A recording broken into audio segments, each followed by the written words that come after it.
Então vamos continuar falando, que é como eu já iniciei aqui falando, desse assunto de Jesus ser nosso irmão espiritual.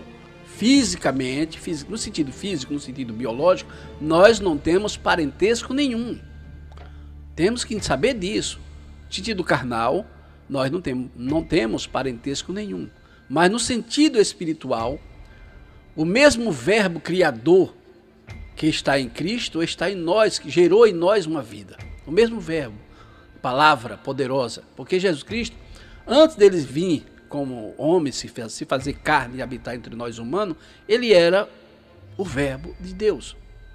O verbo de Deus. A Bíblia diz que o verbo se fez carne e habitou entre nós. E o verbo, a gente sabe que é a palavra. Era o nascimento no ventre de Maria. Jesus foi gerado ali, gerado carne, foi feito carne, se fez carne, né? Não é criado no início, lá antes do Gênesis, vamos dizer assim, antes da criação do homem e tal. Não é a criação. Por que Jesus não foi criado dessa forma antes? Porque assim, Jesus é o verbo. Quando foi criado Deus? Ninguém pode responder quando Deus foi criado. O Deus ele existe antes de tudo. E não existe revelação da criação de Deus. Deus é e ponto.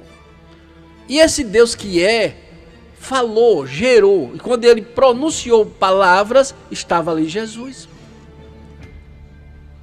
Quando ele falou, haja luz, pronto, já estava Jesus. Ali é Jesus. Jesus é a luz, né? Então não existe um tempo determinado, Jesus foi criado, não. Deus falou e aí está Jesus, porque Jesus é o verbo do Pai, pronto. Então o verbo se fez carne e habitou entre nós. Então toda a criação, todo o sentido de explicar sobre a criação de Jesus é no sentido dele ser gerado o homem, ser humano, ser feito carne e habitado entre nós. Aí sim, aí ele foi gerado, ele passou a existir como ser humano e Deus ao mesmo tempo. Como ser humano no sentido físico e como Deus no sentido espiritual. Entendeu? Como Deus nesse sentido espiritual. E esse mesmo Deus agora, Jesus agora como Deus no sentido espiritual, ensinou. Falou desse evangelho do reino, dessas boas novas do reino. E essas boas novas do reino, falada por Jesus, ensinado por Jesus, tem um poder de gerar vida em nossas vidas. Olha, gera vida em nossas vidas. Nessa nossa vida física, humana, carnal, foi gerado pela palavra de Deus, a palavra de Jesus, do Evangelho, vida espiritual. E nessa vida espiritual que temos agora gerado pela palavra, agora somos irmãos de Jesus. Nós não somos irmãos de Jesus na carne, mas no espírito, no sentido espiritual. Então Maria também foi gerada pela própria palavra de Deus revelada em Jesus Cristo. Ela foi gerada vida nela. Ela ouviu a palavra de Deus, deu crédito, aceitou e esta palavra gerou nela uma vida. E essa vida gerada em Maria pela palavra de Deus tornou ela, criou nela um espírito que ela se tornou irmã de Jesus. Ela também é irmã de Jesus nessa vida espiritual. Na vida física, ela é a mãe de Jesus. No sentido biológico, ela é a mãe de Jesus. Mas essa vida já não conhecemos mais, já não existe mais nesse conhecimento nosso. Ela morreu, acabou, morreu, se enterrou, acabou, virou terra. Apesar que algumas pessoas dizem que ela foi levada para o céu, mas não tem na Bíblia essa revelação, né? Que ela foi levada, né? Então, mas mesmo que ela fosse levada para o céu, glorificado o corpo, né? Para ser levado para o céu tinha que ser o corpo glorificado. Corpo glorificado, ela morreu, glorificou, Deus glorificou o corpo e levou lá para o céu. Vamos dizer que isso fosse verdade, já que essa verdade a gente coloca entre aspas porque não está na Bíblia, né? Então ela pode ser verdade e pode não ser. Provavelmente não é verdade. Agora por quê? Porque se fosse verdade, nos primeiros séculos, depois que ela partisse, alguém escreveria sobre essa partida de Maria, assunto aos céus, né?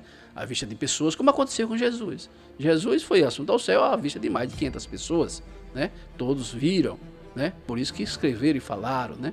Mas Maria não tem nenhum relato dela ser arrebatada para o céu. Mas mesmo que fosse, não faz diferença. Mesmo que fosse. seria realmente maravilhoso. Foi arrebatada para o céu e tal, pronto, tudo bem, amém, glória a Deus. Mas a Bíblia diz, somente Jesus foi que ressuscitou e subiu ao céu, já corpo ressuscitado, glorificado, e que intercede por nós. Onde é que está escrito isso? 1 Timóteo, capítulo 2, versículo 5. Está escrito assim: há um só Deus e um só mediador entre Deus e os homens, a saber, Jesus Cristo, homem. Pronto. Então, mesmo que Maria depois também fosse para o céu e tudo mais, mas a gente sabe que esta palavra, quando ela está escrita porque o Espírito de Deus deu a inspiração ao apóstolo Paulo, por exemplo, para escrever, que foi Paulo escrevendo a Timóteo, né?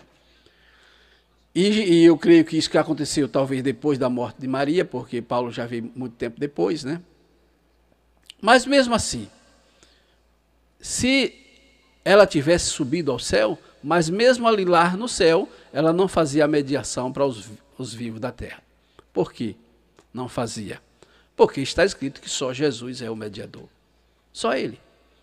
Então, se está escrito que só ele é, e a Bíblia diz que Deus vela por sua palavra para cumprir, e essa é a palavra de Deus, ou alguém tem dúvida? Então, se é a palavra de Deus, então, se está escrito que somente ele é mediador entre Deus e os homens, fim de papo. Então, se eu colocar outro mediador no lugar de Jesus, seja ele quem for, Maria, Paulo, Pedro, qualquer um, eu estou indo de encontro à palavra de Deus. E indo de encontro à palavra de Deus é indo de encontro ao próprio Deus.